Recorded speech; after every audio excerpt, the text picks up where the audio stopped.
Hola, mi nombre es Emir Dossetti, soy alumno del cuarto semestre Grupo 1 de la licenciatura en Derecho. Estoy actualmente cursando la materia de Artes Visuales, impartida por el docente Carlos Daniel Iturbide Juárez, y a manera de evaluación parcial le haré a través de este video una síntesis sobre los temas o los contenidos vistos a lo largo de la unidad. Ok, a manera de introducción, lo que entiendo yo por artes visuales es el producto de un proceso creativo cuyo objetivo es ser apreciado no palpable y no corporealmente, es decir, meramente visualmente.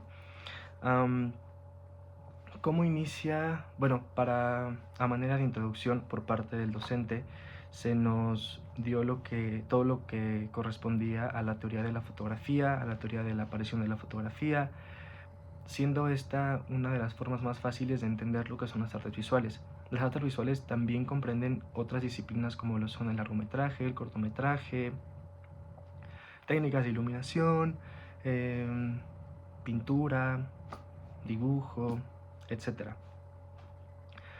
Sin embargo, nos enfocaremos en la fotografía. Ok, el... específicamente los dos temas que se vieron fue la aparición de la fotografía y la Fototeca Nacional. Ambos temas me parecieron... ya tenía acercamiento a estos temas, pero nunca está de más volver a aprender sobre ellos.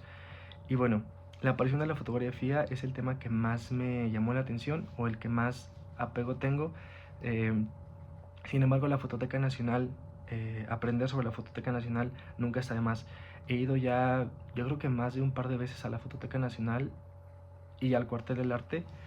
Y no sé, me fascina aprender sobre, sobre la manera de preservación y todo lo relacionado con ello. Sin embargo, como le digo, la aparición de la fotografía me salta, o sea, me brinca principalmente el tema precisamente porque desde pequeño tenía un acercamiento no solamente con no solamente con las artes visuales, que es una clasificación de la cita Bellas Artes. He tenido también acercamiento tanto con la escultura, con la pintura, con la fotografía, con el largometraje, con el cortometraje, entre muchos otros.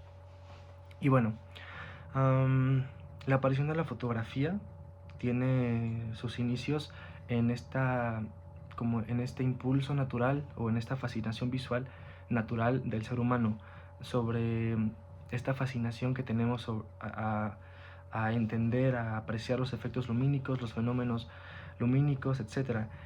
Gracias a esta fascinación y a este interés es que nacen algunas técnicas por preservar estas imágenes que tanto nos fascinan. Una de ellas es la técnica de la cámara oscura. Después, como ya sabemos, llega la revolución industrial y bueno, de aquí se desprenden muchísimos inventos y muchísimas cosas que le dieron inicio o que le dieron pie a la fotografía como la conocemos hoy en día. Podemos hablar sobre la historia del arte, hablando desde el Renacimiento, del 1500 hasta el arte moderno, ya hablando de los años 2000.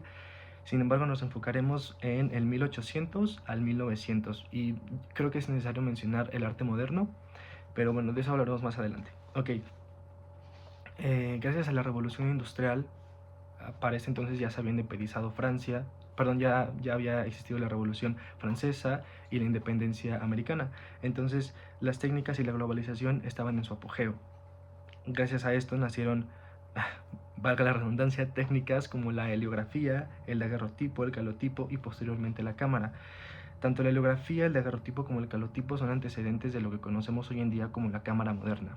Y estos se fueron perfeccionando gracias a fenómenos sociales como la globalización, como el patrimonio o incluso como la definición o el concepto de la propiedad privada.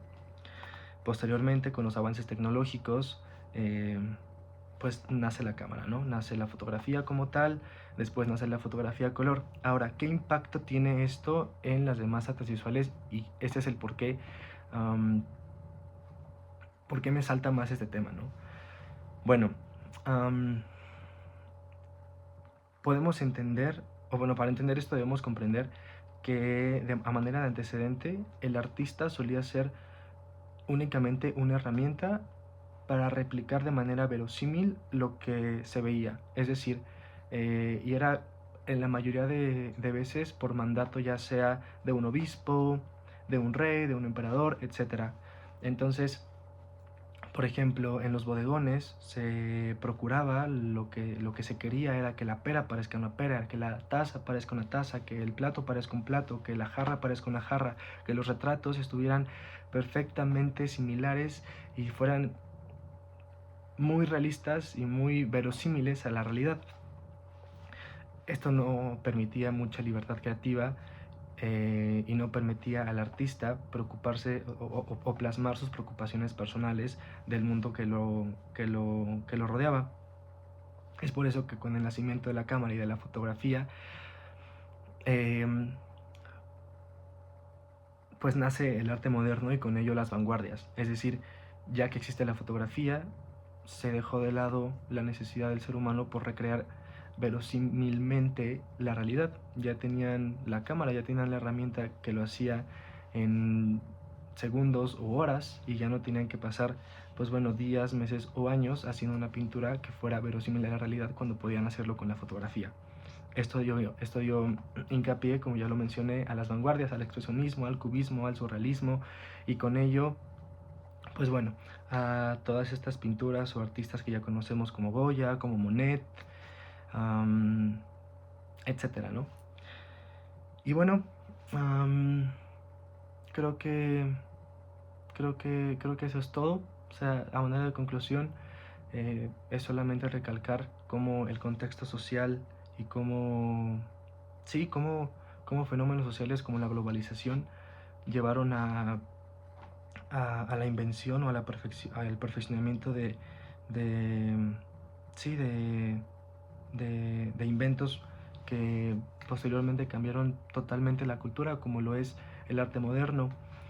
Y bueno, eso creo que ha sido todo. Muchísimas gracias.